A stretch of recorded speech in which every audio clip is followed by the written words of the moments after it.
Pues les presento, en realidad ya hemos tenido como varias presentaciones, les presento nuevamente a Godfrey Reggio, nuestro invitado especial a Escenarios.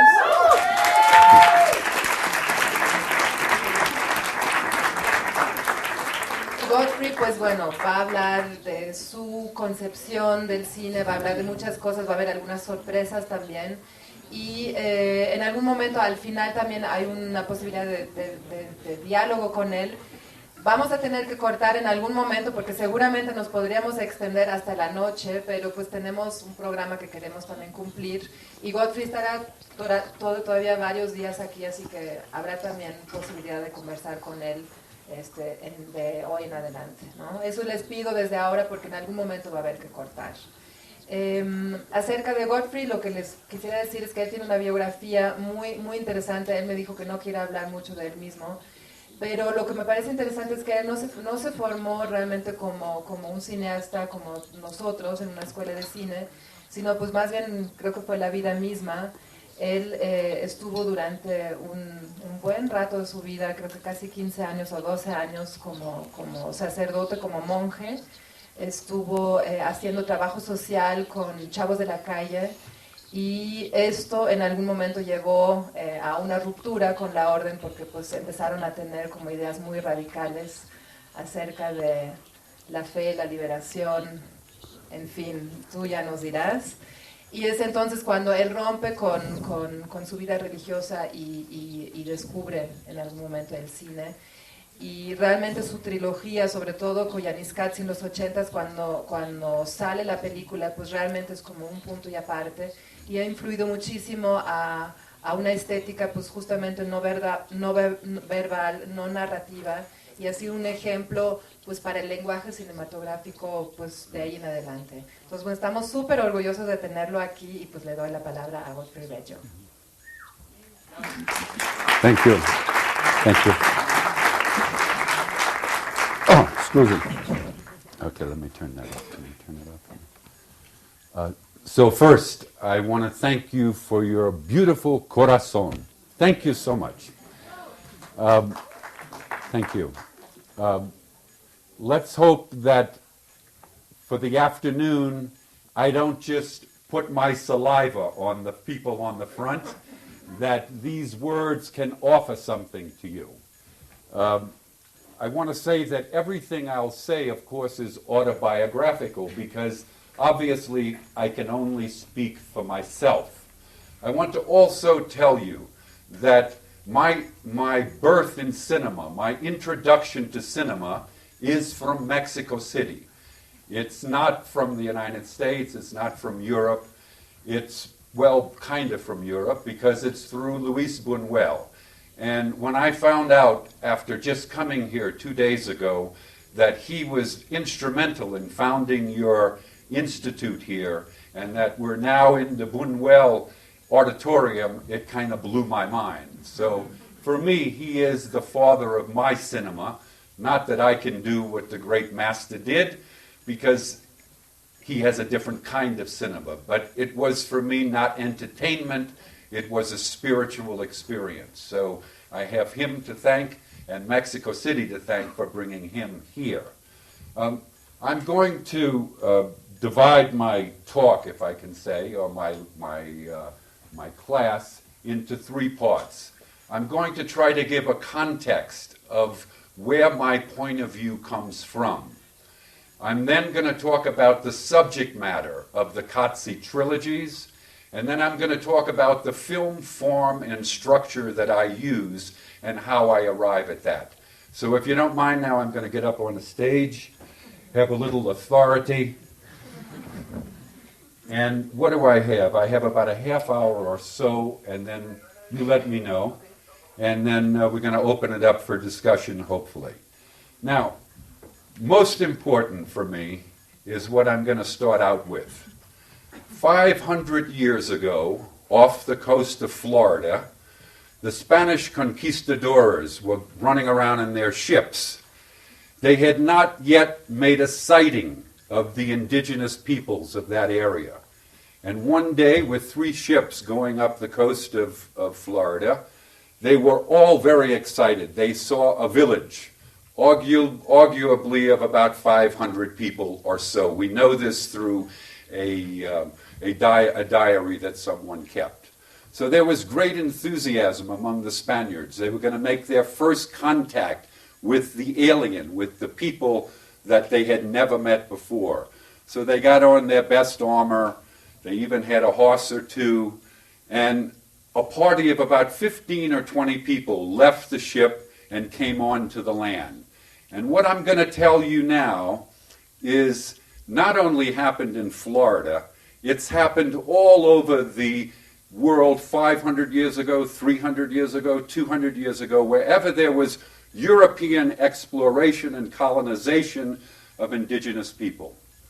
When those Spaniards came into that village, they walked through the village, they had their horses, not one person saw them, and they were visible in plain sight. No one noticed them. It was as if they were completely invisible. Now, I tell you that story because I and you, I'm going to make that assumption, are those Native Americans of 500 years ago. We, like those Native Americans, in my opinion, no longer see the world that we live in. It's become invisible to us. The price that those people paid, the Native Americans paid, for not being prepared for the world that came to them was their very existence. Most of them were wiped out in a period of several decades. They were gone by virtue of contact with the aliens from Europe. In my opinion, we are those natives of 500 years ago. We do not see the world we live in. That world, as it were, is hidden in plain sight. And when I say it's hidden in plain sight, I'm saying that by virtue of its presence is what makes it hidden. I'm not talking about something that you can't see. I'm talking about because it's so present, you cannot notice it. It's become what I call ordinary daily living. And that's become the focus of my obsession, ordinary daily living. For me, this is the big terror of our life today. And so all of my films have tried in some way to connect with this thing called ordinary daily living. Now, let's take this story and complicate it with at least, again, it's autobiographical, my feeling that our language no longer describes the world in which we live in. Now, that is an unspeakable tragedy. If the reason is we see the world through language. We think we see the world through our eyes, but in fact we see it through language. It is language that is that which reveals the world to us. We are creatures of the word. That might be disappearing right now because the word, as I said, in my opinion, doesn't describe the world in which you and I live. In that sense, we are approaching the world with antique ideas, morality, ethics, social justice. As real as those are to human beings, the world we live in is not predicated on any of those things. It has another dynamic, a dynamic of its own. I would suggest the dynamic I'm talking about is the dynamic of Mary Shelley's Frankenstein, not Hollywood's version, but Mary Shelley's version, of something that has a life of its own. It has an autonomy. It has something that doesn't depend on us, rather we depend on it. And I'm going to get into that in terms of the subject matter of my films, or the films that I work on, I should say. Let's go back to language. In 1900, there were arguably, 35,000 languages and principal dialects in the world. Today, we approach 4,000 languages and principal dialects of the world. In 1900, there were 1.7 billion people on the planet. Today, we are about 6.5 billion people on the planet. There's an inverse relationship. The more people we have, you would think the more language we have. Now, this is an enormous explosion. There's probably as many people on the earth today today as there have been prior to that altogether. This is an enormous explosion of what we call human beings. And yet we're losing our language. We no longer can, and if you lose your language, you lose your ability to say what it is that the world is. You lose your ability to name the world. I would say that we've gone from metaphor to megaphor, and I'll try to explain that later. We no longer have metaphors because the metaphors we have are from the natural world. All of our language comes from the flesh of the natural world, the physical phenomena that surrounds us. Now, the world we live in is another world completely, and our language is speaking in a world that's no longer here. I know that might sound challenging, and I'd be willing to discuss that later with you. I want to also bring up, as I mentioned earlier, maybe, I can't remember last night or today, this whole idea of routine. I was in Albuquerque in 1991. The Dalai Lama was giving a lecture at the University of Albuquerque and University of New Mexico. Place was packed, 100,000, couple of thousand people. After he gave his talk, he said he would take a few questions. A young woman in the front jumped up. She said, he said, "Your Holiness, what is the single most important thing that I should give attention to?" And without even thinking, without giving any thought, he said, "Routine, next question." Now, this is because we are creatures of routine. We become what we do. We become what we do without question. Routine is probably the most important thing to pay attention to. We think it's just ordinary. It forms our habits, both good and bad. I mentioned also Joseph Brotzky this morning. Brotzky, in his book, Less Than One, which I would recommend to everyone, a book of essays. He's a Russian immigrant that was in the Gulag and ended up in the United States, a great poet. And he brings up this famous Marx conundrum. And Marx says, is it the content of your mind that determines your behavior, or is it your behavior that determines the content of your mind? And most of us, of course, feel it's our mind that determines the content of our behavior. In fact, for most of us, if not all of us, it is our behavior that determines the content of our mind. So Brotzky knew that if he was going to be free, and he was in the Gulag, he started to get this idea clear because he wanted to start, this very brilliant man, genius person, was starting to feel like he wanted to be like his jailers. He wanted to be like the people that he was with. So he realized that if he wanted to have a free life, he had to estrange himself from the world.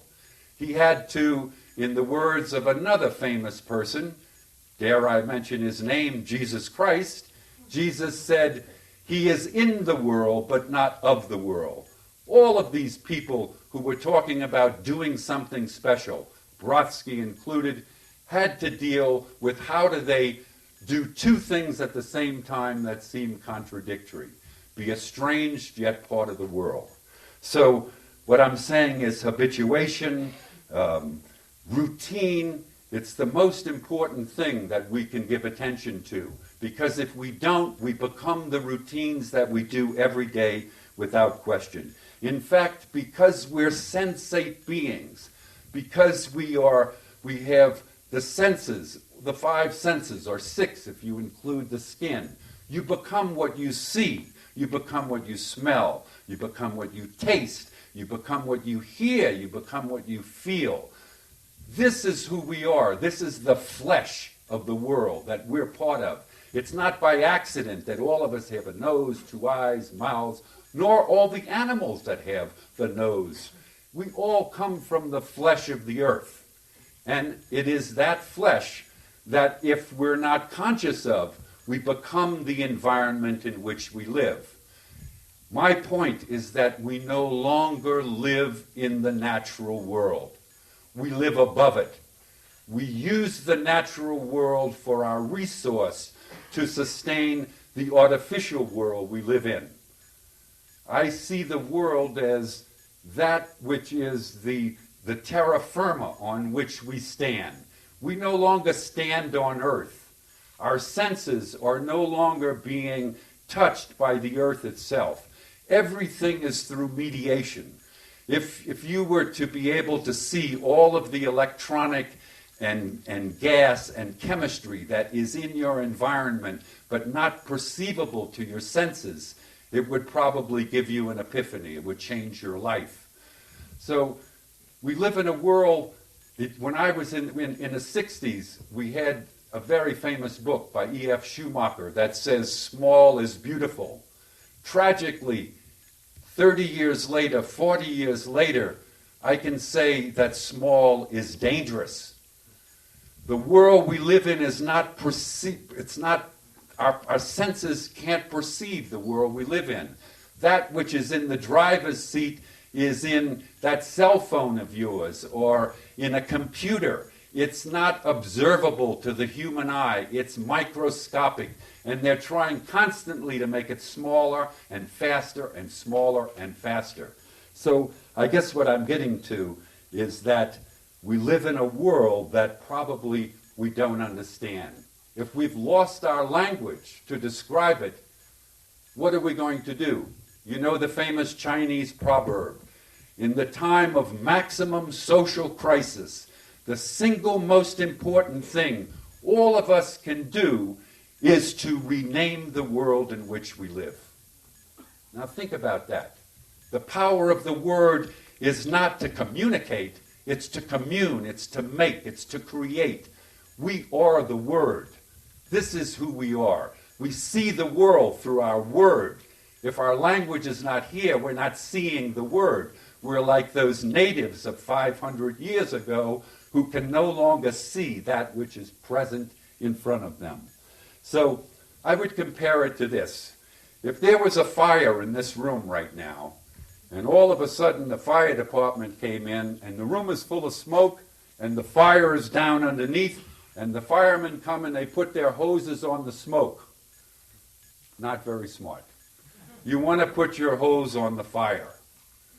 I'm saying that today we're paying attention to the smoke. If you read the newspapers, television, radio, politicians, activists, usually all of us are speaking about the smoke. We're not connecting it to the fire. To me, the world is so extreme that it's untellable, the situation we're in.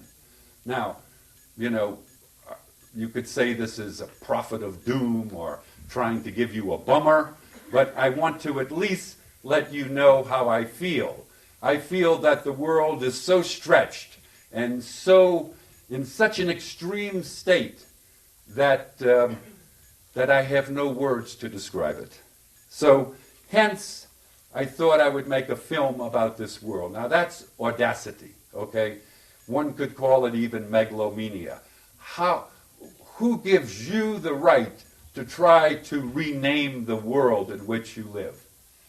Well, you have that right if you're alive. That's your right, to reclaim your language and to rename the world in which you live. So what I want to try to do now is this is kind of the context of how I begin. These are my concerns. I worked as a social activist for many years. I've been in jails. I've had to fight the police. I worked with street gangs, battled them against police forces and the military in my own little community of northern New Mexico. And I felt that I had to give that up. I burnt out, frankly, but I had to give that up to try to give this audacious message. Now, I don't expect people to agree with anything I say, because my words, as I say, I don't think describe the world I live in, nor do I think your words describe that world. So I want to take you now into that world that I'm trying to look at in a very specific way. I want to deal with the subject matter of the film. You know, if you're going to do a film, you better have a subject that you're doing the film about. My subject is what I call the new terra firma, the new earth, okay?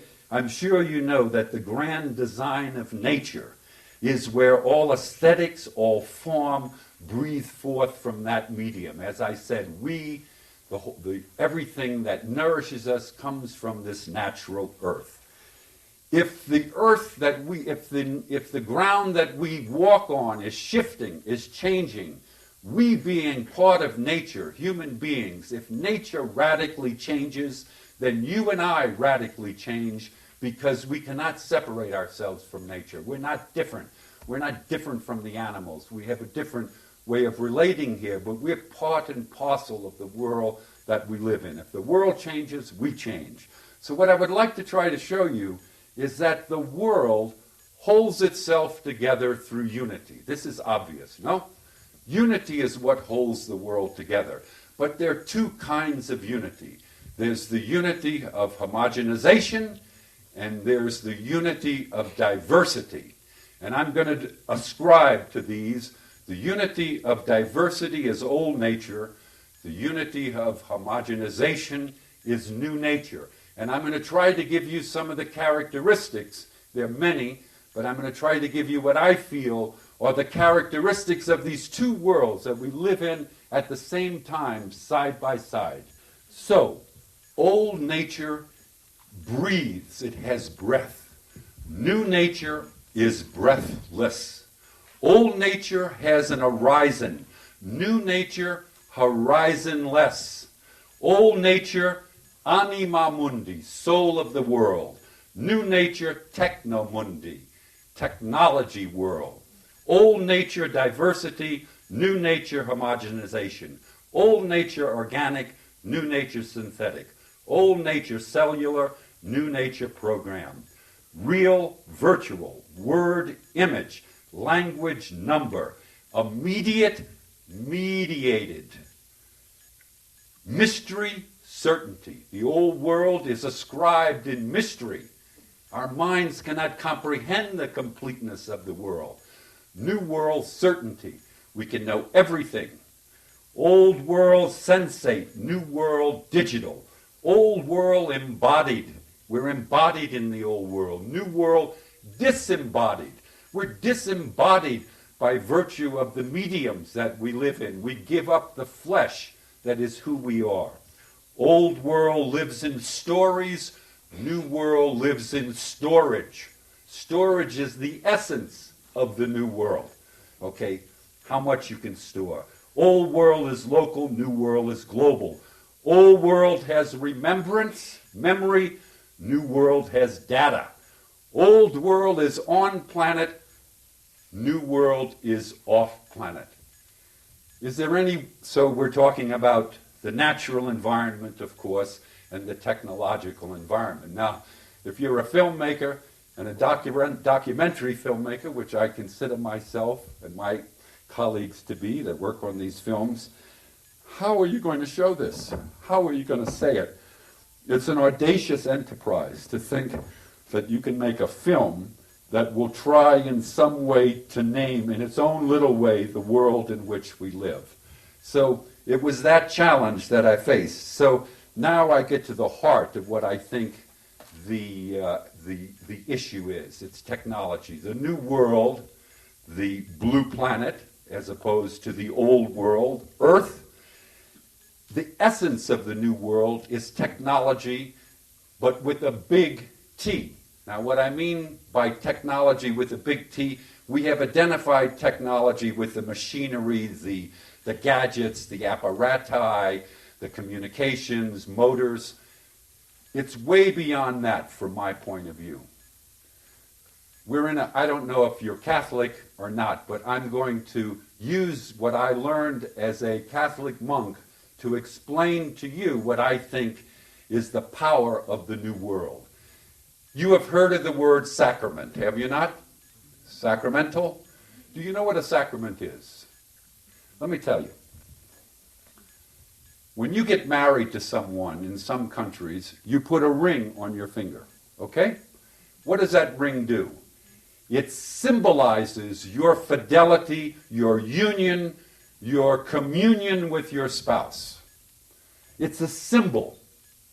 Now, if that symbol could produce what it signifies, then maybe you wouldn't wear the ring, or you would look for 10 of them to put on. Do you see what I'm saying? Signs don't produce what they signify. Sacraments, however, are considered magic. They produce what they signify.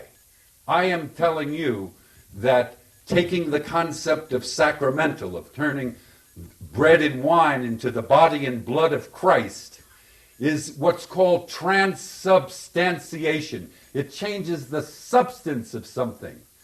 It's Marx that said, at a certain level of quantum, it becomes the quality of life itself. That quality disappears and becomes the quantity, becomes the quality of life. So what I'm trying to say is that technology is not something we use. Technology is something we live. It's as ubiquitous as the air we breathe. It's so close to us, it's unobservable because it's ordinary daily living. We're brought up in that context. Everything, it's not the effective technology from my point of view on the environment. It's not the effective technology on war. It's not the effective technology on the economy, on religion, on culture, etc., et alia. It's that from this point of view, everything is situated in technology. Technology becomes the comprehensive host of life, by definition, the place in which we live. A comprehensive host of life is the very terra firma that we call Earth. I'm saying it's changed. Technology becomes that place. Its truth becomes the truth. That's very scary. So, technology also, as I'm sure you know, has an infinite appetite. It's never satisfied. It has a capacity beyond our imagination. But we live in a very finite world. When we unleash this dynamic, this energy, what does it consume? The very world, the very people, the very animals, all of the creatures on the planet, all for the pursuit of our technological happiness. For those of you that study ecology, you know if you were doing a graph on the animal kingdom, we're at this 0 point. The animal kingdom of the land and the fishes of the water are under enormous impact from us, beyond your comprehension, beyond my comprehension. When I said it's sacramental, I mean the world is being reproduced to anything I could have said about God in the past. You know, if you're a Christian, the world is in the image and likeness of God. The world is in the image and likeness of technique. Anything that I could have said about the divines in the past can be said about technology today.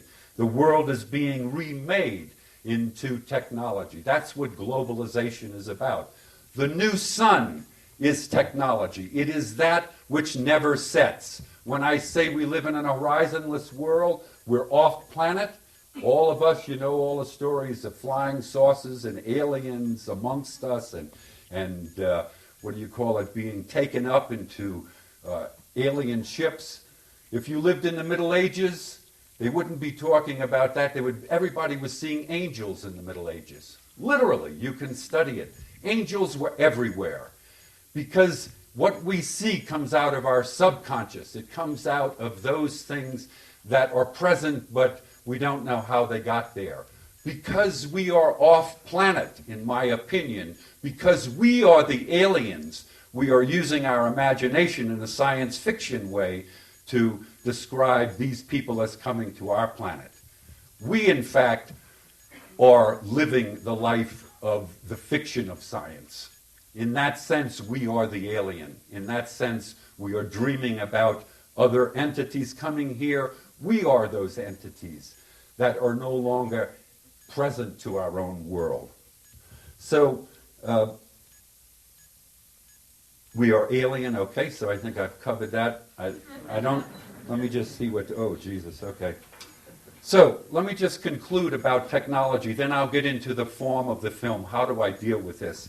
So, while technology promises comfort, happiness, affluence, for me, it means power, control, and conformity. It means destiny, and destiny is milieu, is necessity.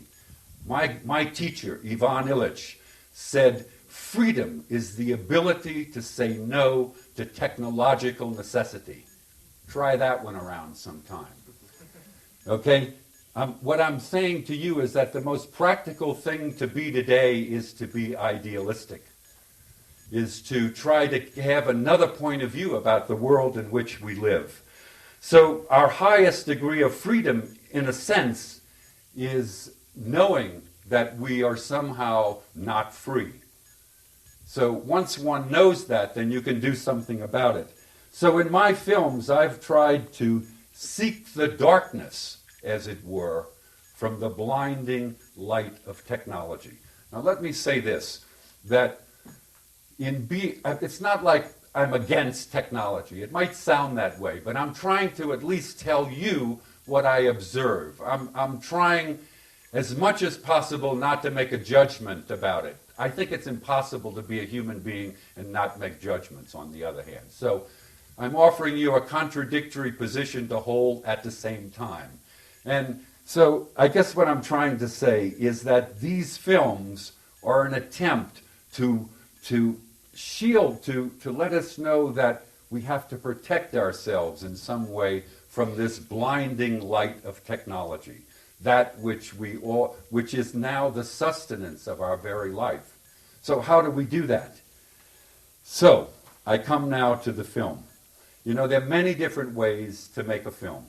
And I decided, because I couldn't use language because of how I felt, that I wanted to make a film that would be, rather than telling you a story or giving you information or exposing you to some brutal facts, I wanted to make a film that itself would be experiential. Now, what do I mean by experiential?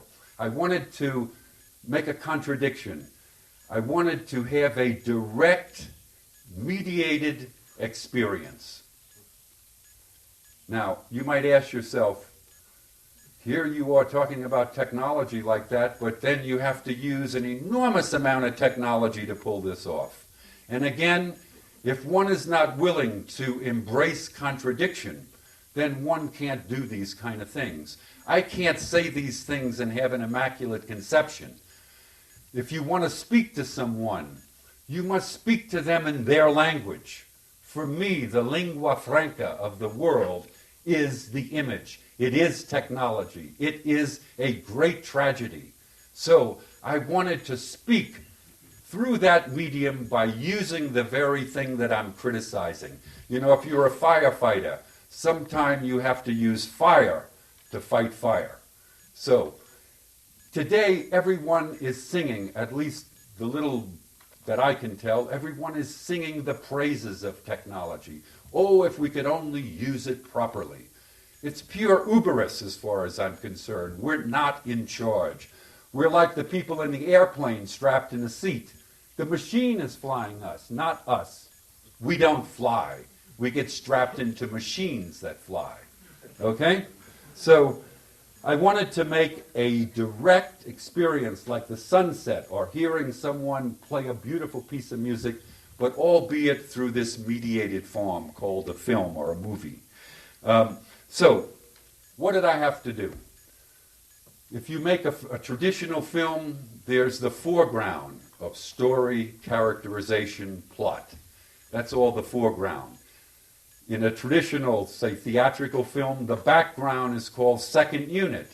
It's like the context in which the film takes place, but the real action is in the foreground. So this is a figure ground.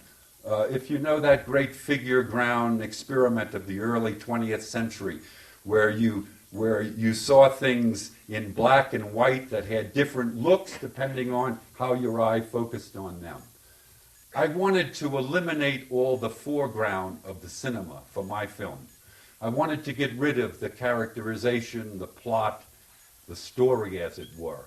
I wanted to make the background the foreground. I wanted to take the building and attribute to the building personification. I wanted to make traffic as the subject of the film, not something that supports the action of the film. I wanted to make the very background that we never look at as the very action of the film itself.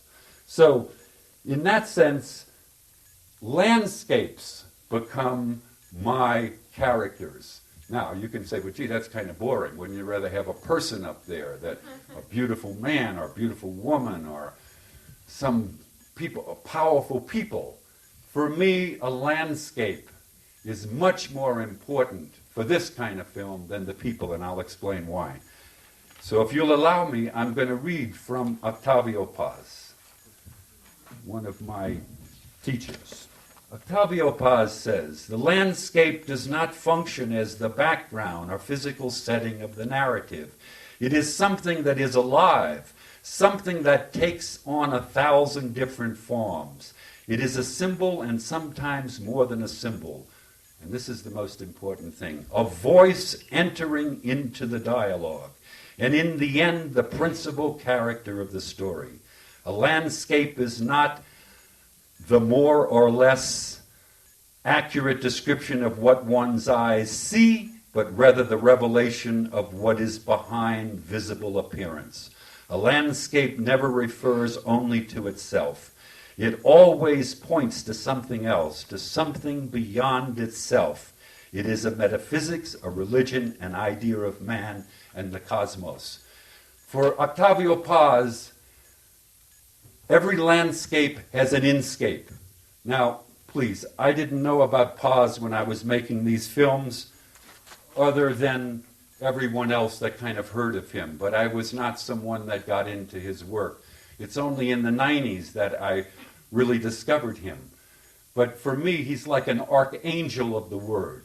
He's perspicacious. His words, for me, have changed the way I see things or reinforced the madness that I feel I have. So what I'm saying is, in these films, the landscapes become very important. They are the characters, buildings, traffic, all of that. That's what I mean. Infrastructure, energy. In Koyaanisqatsi, we have the landscape of old nature in the beginning and the landscape of new nature as the films progress. My films have, because they are based in ambiguity, because I give up the clarity of a language in order to give you a feeling rather than something that is non-mistakable, then in that sense, these films provoke you to another thought, I hope. These films are not about text, they're about texture. When you have a film about text, then writing becomes the principal vehicle through which the film gets made. In this case, texture, what you feel, what you can smell, taste, touch, those are the things that I want to give attention to. When I was a monk, my novice master taught me that if I wanted to see that which was the most ordinary for me for the very first time, I must stare at it until it looked strange. And I've never forgotten that. That's the MO, or the point of view I try to take in the films, to stare at that which is the most ordinary, that which is hidden in plain sight, to the point where its voice can be revealed. Every image has an inner voice. The beauty of that voice is that it's not telling you what to feel or what to think. The voice is in you. The voice is not coming from the narrator. This is the beauty of art. Art intrinsically has no meaning. The power of art is its ambiguity. As I tried to say last night, the difference between art, propaganda, and advertisement and propaganda, it's one way and only one way to read that. They want you to get their point of view, period. In a film that is trying to use art as its fundament, as its basis, ambiguity is the most important thing. Not to tell someone what to think. I was a teacher for many years. I realized that I could never teach my students. The students had to teach themselves. I was only the occasion. They were the intrinsic substance of education, not me. So I want to take that into the film as strongly as I might feel about these issues. It's much more important that you draw your own conclusions about all of this stuff. So as a result, I used music instead of narration. Now, as I said last night, the power of music, independent of what some doc filmmakers said on the program this morning, and then others used music as well, music for me became very important. And I'll try again to explain. Unlike language, music does not proceed through metaphor. It portends a direct communion to the soul of the listener. It's something that is not controllable. If you hear it, it's what moves you. It's what touches you. So I wanted the music to be the narration of the film. So I wanted to make a film that had a fusion of image and music to the point where they become indistinguishable. I've also wanted the film to go out of time, to, as it were, get you stoned. Okay?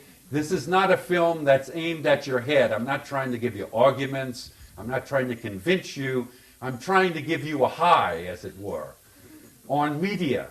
And I can tell, if I sit in the back of the theater, which I usually like to do, I can tell right away if these films are working, if people are fidgety or moving around or, getting nervous, or then the film is totally boring. And please, I've been to enough screenings where half or more of the audience got up and left. So you have to be pretty tough, okay? What I'm saying is if you're sitting almost motionless, at that point, I can tell then that the film is getting you high. And that's what I want to do. I want to offer you a mediated high so that you can become in contact with your own sensibility, if that's not asking too much. So I know that is a lot.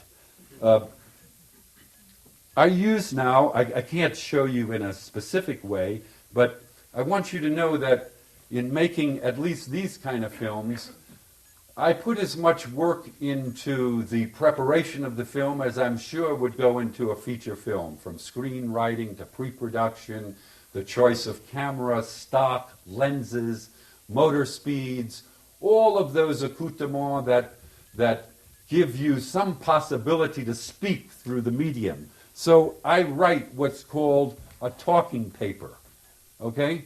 And I want you to know that a film without words, for me, begins with words. Words are like trigger lines. They provoke images to my imagination. I don't start with the image. I start with a feeling that I try to give word to, and that word then produces a whole plethora of images that come to me. I try to write those images down in what I call a dramaturgical shaping of the film, an a priori consideration of the film, because at least in my films, I can't do them by myself. I'm like a blind person, a deaf person. I must work through the eyes and ears of other people. Not for them doing my bidding, but for them helping to realize the film that I'm envisioning. As I said last night, we don't make films by committee. The person, or if it's a collaboration between two people, the person usually or the people have to be, somebody has to say what the film is. Now, in my case, I worked usually with a base crew of 25 to 30 people. That's a lot of people.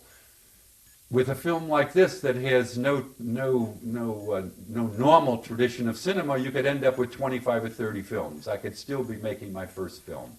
So I have to recognize the power of limits. It's very important, and I do that through this dramaturgical shapings that I do. Now, I think I mentioned to you last night about Tarkovsky, the Russian filmmaker.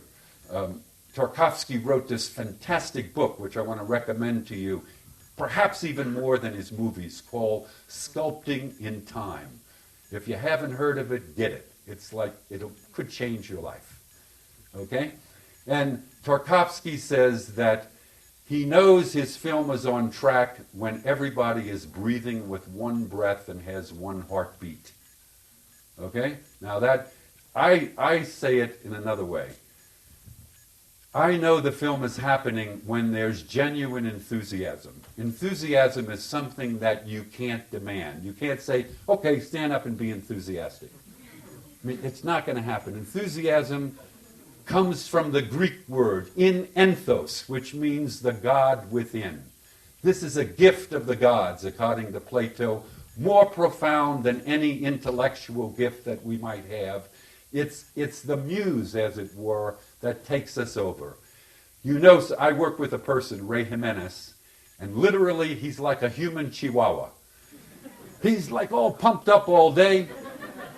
My last film took 11 years to make, and he would come in every day all excited, you know, like, this is it. To work with that kind of genuine enthusiasm is like a gift from the gods, okay? And that's what it takes, excuse me, told you I'd get you with saliva. That's what it takes to do this kind of film. I tried to say last night, we are deprofessionalized professionals. We're not into this for career. We're not into this, obviously, for money, because there's none of it to be made. I, in fact, insist that everyone that work on my films do so in a not-for-profit manner, meaning that no one shares profits in the film. Some of the films I've made, I'm embarrassed to tell you, have made a lot of money. And I don't get a penny of that. What I get instead is the total control of the film with my colleagues. The people that put up the money, the distributors, they take the money. Let them have it. It's only going to mess me up anyway. It'll stop me from being hungry to make another film. I'll get caught up in the luxury of money and lose my head. So I'm happy that all of us work in a not-for-profit manner. It means that everybody has an equality in the film. Philip Glass gets paid a documentary wage like everybody else. Because these people don't do this for money. They do it for the love of the project. Now, I must tell you, almost all the people I work with, except for Ray and two or three other people, all of them work in the business, as it were. I have to give them about 3-4 months notice, 6 months if I can, and everybody's happy to take a big dip in their income, in their way of living, because to work on these films you have to live it. And they're willing to come and make less money because, you know what? They get something way beyond what money can offer. They get the real joy of creating something that is theirs. As I said last night, this film is not mine. This film is a collaboration between many different players. The most difficult form of artistic creation is the collaborative form. And why is that? Because we all have egos. Big, big egos. As I said last night, mine's about the size of this room. Philip's is about the size of Mexico City. Okay?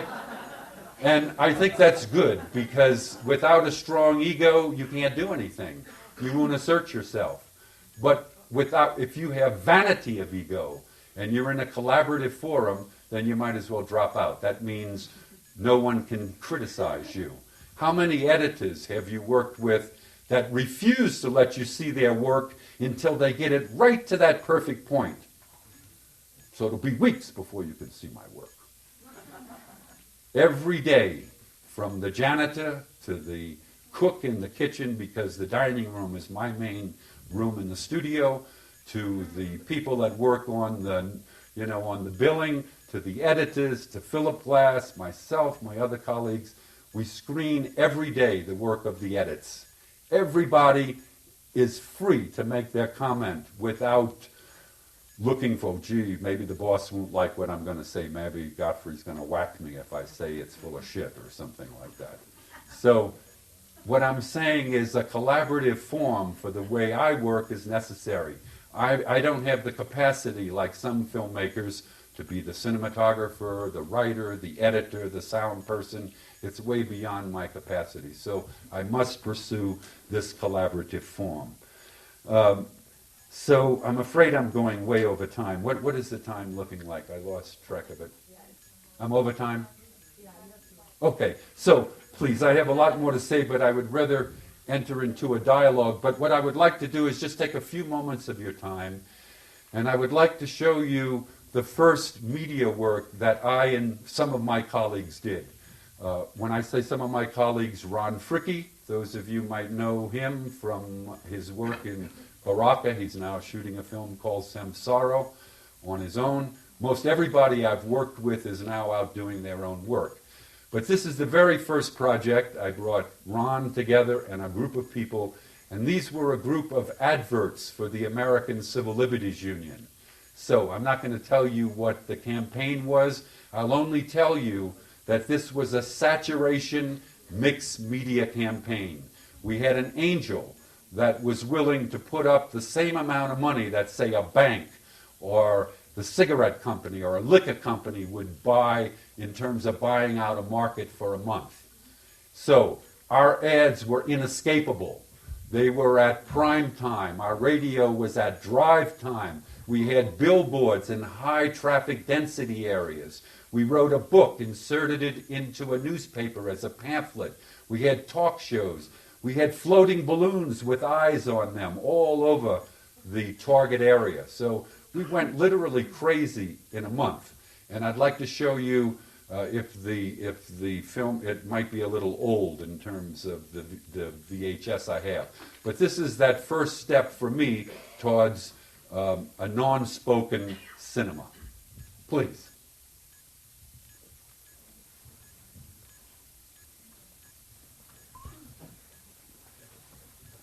If this was my album, these would be my baby steps.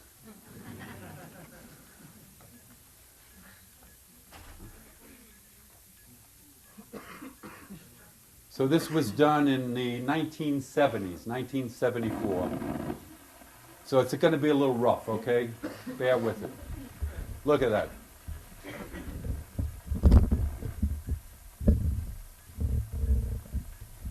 It's all different ads.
Social Security number.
Our ads of the last few weeks, different from what you usually see, have tried to raise questions we feel are extremely important. As the first generation of the technological society, we have been acted upon by forces of such power that few, if any, of us can understand.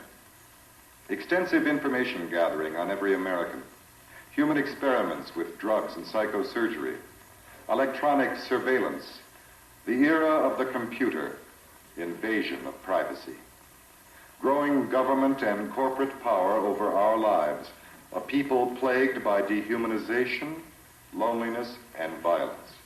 Dramatic? Perhaps. But we are losing control of our technology and our lives. Not so long ago, people in a similar situation did not awaken to the forces around them. Are we so unwise as to do the same?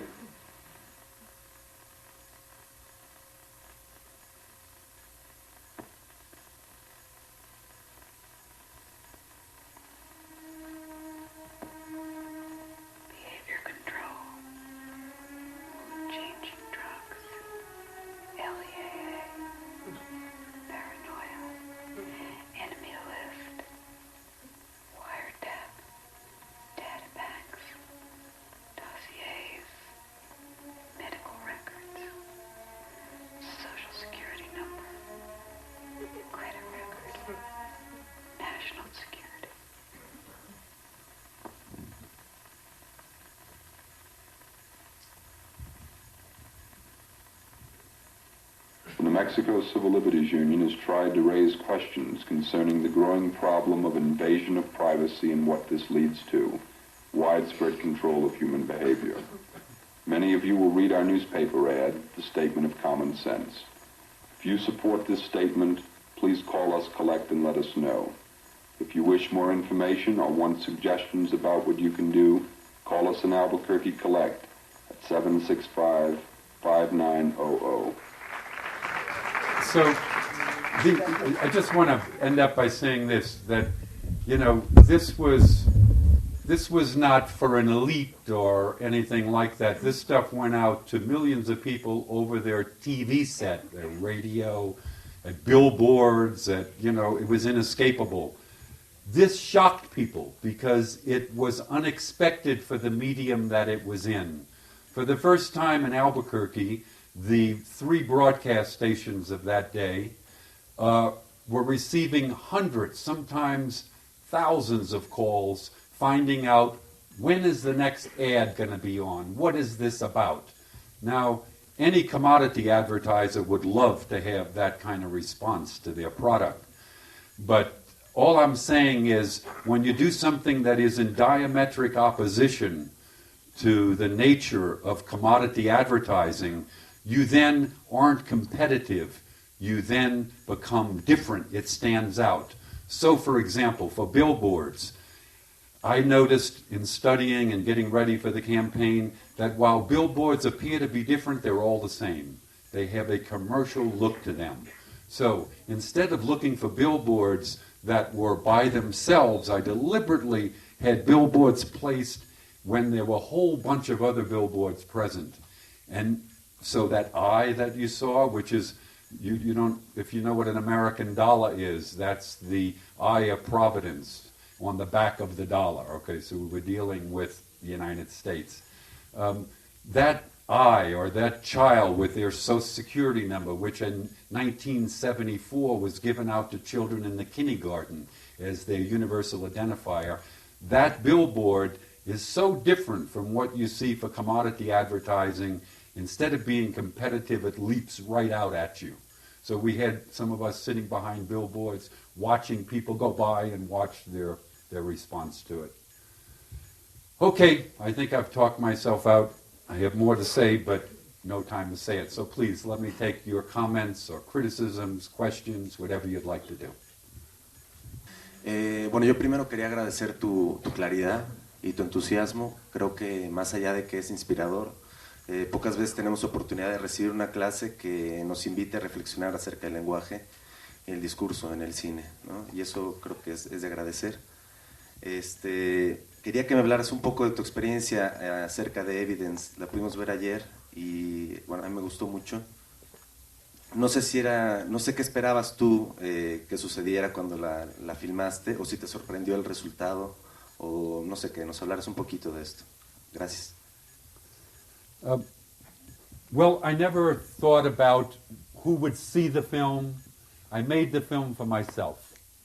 And I felt that was the most honest thing I could do. I know they do demographic studies and all of that. I also, however, and this is what I mean by the megalomaniac part of this film, I persuaded my angel. An angel, by definition, is someone willing to make a bad deal for love of the project. I've been fortunate to have an angel. I explained to my angel that if this film would have any possibility of slipping the grid, of getting into the exoteric market, even though it's an esoteric film, that it would have to be produced with the highest form of technique, because then it would be something that would be alluring. I fundamentally believe that there are many bearers of a truth, but beauty certainly is one of those. So I decided in this film, because my life was spent in dealing up to that time with issues of social inequity and poverty and war, that I wanted to offer something else, something about the world in which we live. So instead of showing this world as horrible and terrible, I wanted to take that which we all are in love with, the beast, and show you the beauty of this beast, because it is a beast we're dealing with. That beauty is what seduces us by its ordinariness. So we assembled a crew. We started to shoot this as a 16 millimeter film for 40 minutes. After we went around our first tour, we all became so excited with the images that we were getting that we knew 16 millimeter could not carry the information that 35 millimeter would carry. So we asked our angel to refund us for 35 millimeter and now for, what I would call a feature-length film, a documentary film. So he was gracious enough to do that. Now, I say go from 16 to 35. You know as a film student that the magic of cinema is giving depth to surface, to a flat surface. How do you do that? The key to giving the illusion of depth to a flat surface is how black the blacks are. It is black that provides the contrast to the image. If your blacks aren't really black, things look rather flat. That's a killer in film because you're on a flat screen. You want this illusion. So to go up to 35, to spend an enormous amount of money on technique, on building dollies. We didn't have the money to rent them, but we built them, designed them, to take the time to shoot it, not, please, with no disrespect to some documentaries, but some documentaries are shot from the hip. It's one person out there, boom, boom, boom, boom, boom, and there's the talk over it, and kind of the image, like the music is illustrating what the person is saying. If we want the image to have a voice of its own, then you have to put an enormous amount of respect into the technique, or I thought I did. I wanted to create, in effect, a spectacle, because the world we live in is seduced by spectacle. However, this spectacle, as I tried to point out from Octavio Paz, this surface has an inside voice, and I counted on the ambiguity of that voice to connect with people. So I hope I'm explaining it to you. Sí. Primero que nada, agradecer y mostrar toda mi admiración. Quería pedir si pudieras profundizar un poco más en los conceptos de metaphor y megaphor y la incidencia que tienen en lo que tú llamas el ordinary daily living, que nos toca a nosotros entre estos dos mundos de old nature y new nature. Okay, thank you. Good question.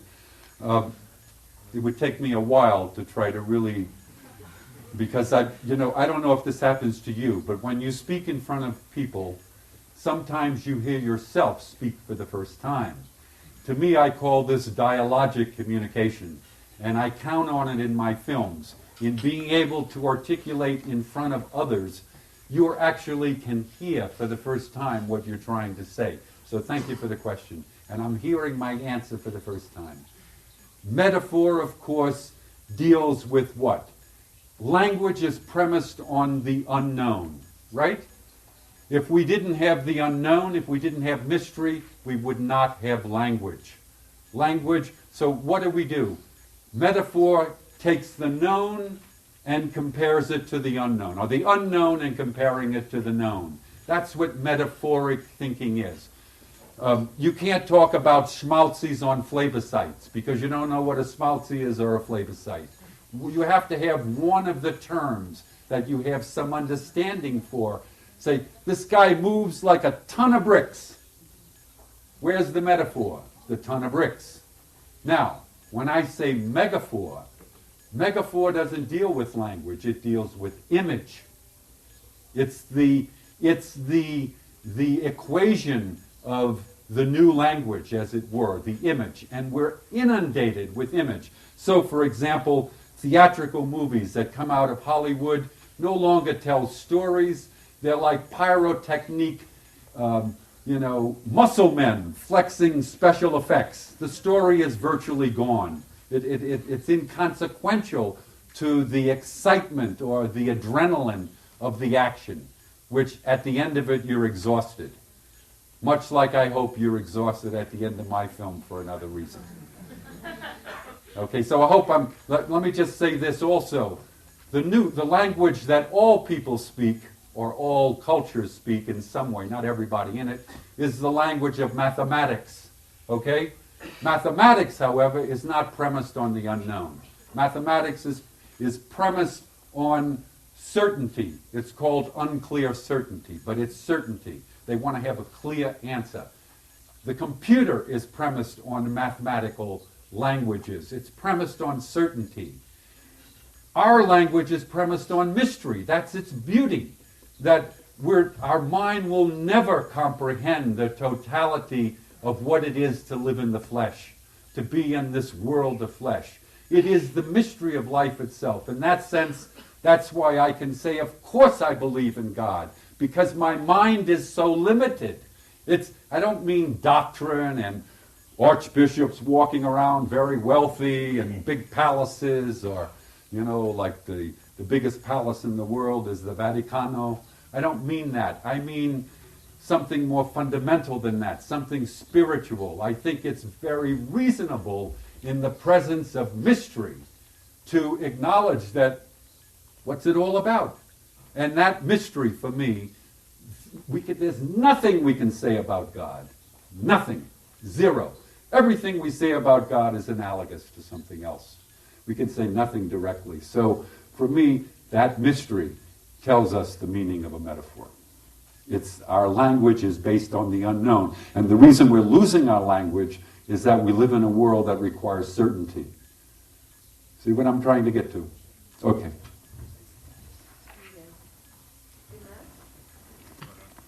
Primero que nada, muchas gracias por todas las hermosas imágenes que nos ha regalado al mundo. Y en Anima Mundi, algo que me llama mucho la atención es las miradas de los animales. Es extraordinario. Parecen humanos. Y me preguntaba cómo fue que generaron esto. El ambiente, cómo fue a nivel práctico que pudieron capturar estos momentos tan especiales. Well, in Anima Mundi, it's for those of you that don't know, it's a 30-minute film. It was paid for by the Bulgari Jeweling Company of Roma as a gift to the WWF, the WWF, World Wildlife Fund, as a film that could be the mainspring of their biological diversity campaign. The film was required to be produced in 6 months, which was, I like to take a lot more time than that to feel the film. And so I realized that the most difficult footage that one can shoot is the footage of the so-called wild kingdom, because, you can't ask for cooperation. You must then be in the position of patience. You wait for your subject.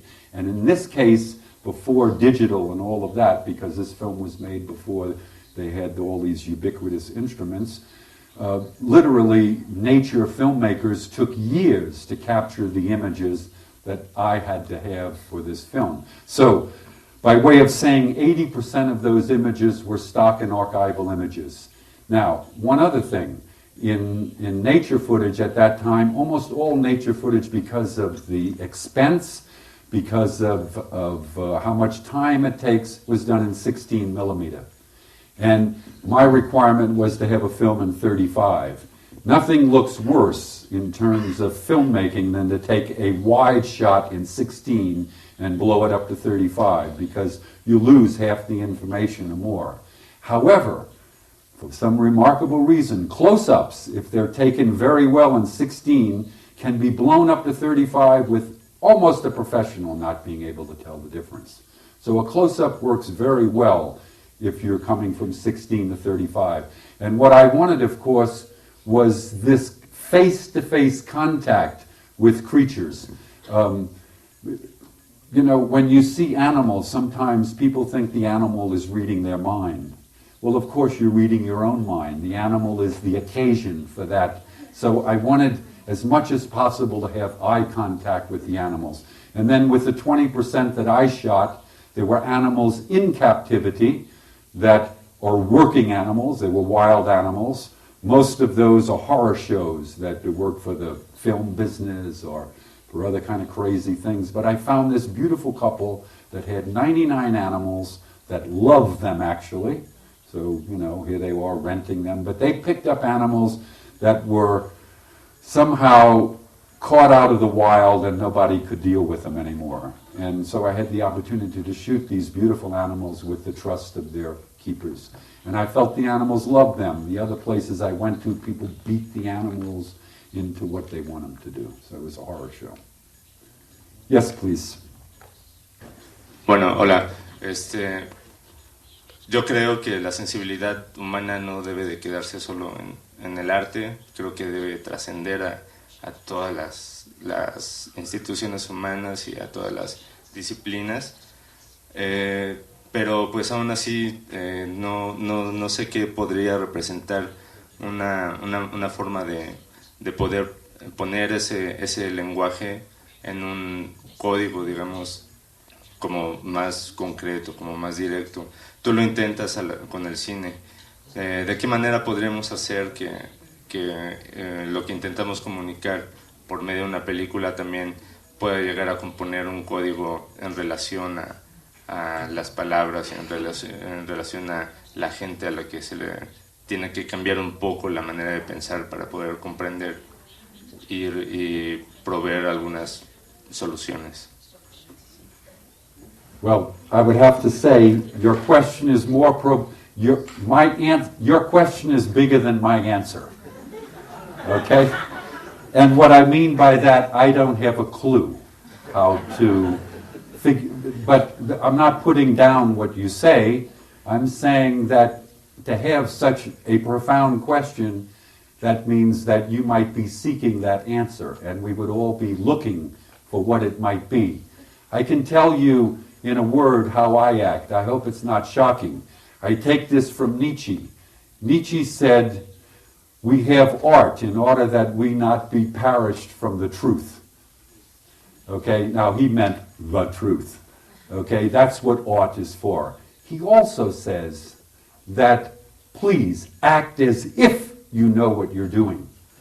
And I'm standing up in front of you, acting as if I know what I'm saying, as if I know what I'm doing, but in fact, I'm just like you, a student. My greatest teachers have not been in school, they've been my mistakes. So I leave you with that thought.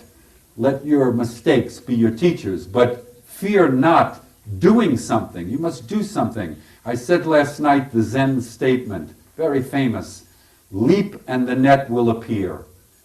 Act as if you know what you're doing. Another one, Thomas Jefferson said, funny thing, the harder I work, the luckier I get. Okay? So I leave you with those good thoughts, and I look forward to seeing your films. Thank you.